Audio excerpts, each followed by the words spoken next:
In this section, we will be learning about several types of advanced chords to write music. The first is going to be dominant and diminished 7th chords. So it's important to understand in writing music that there are different types of leading chords. These are the chords we use at the ends of our phrases to lead back to our 1 chord or 6 chord so that we can continue writing more music or finish our music. So there are 2 different types of leading chords. The first is the dominant 7th, also known as the 5-7, and that's indicated with a capital V with a little 7 superscript. So in the key of C, that is a G7 chord,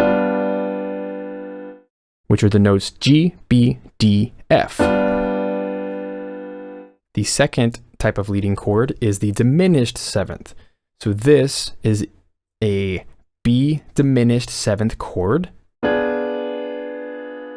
which is comprised of B, D, F, G sharp, or A flat, however you want to call it.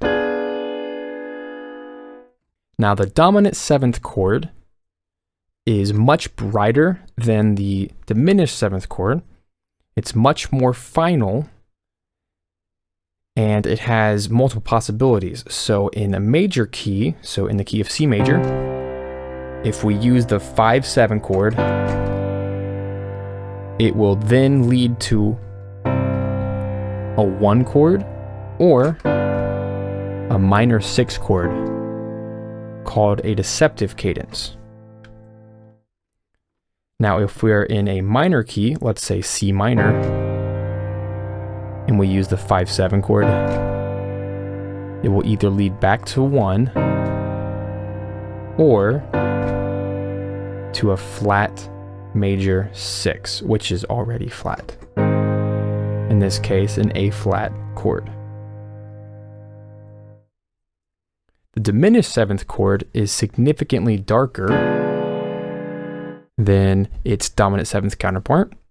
It's less final, which is actually a benefit when you are not trying to end the piece of music, but rather you're trying to continue. So if you were in a major key, C major, and we play a diminished 7th, it has to go back to 1. In a minor key, C minor, if we use the diminished 7th, again, it has to go back to 1.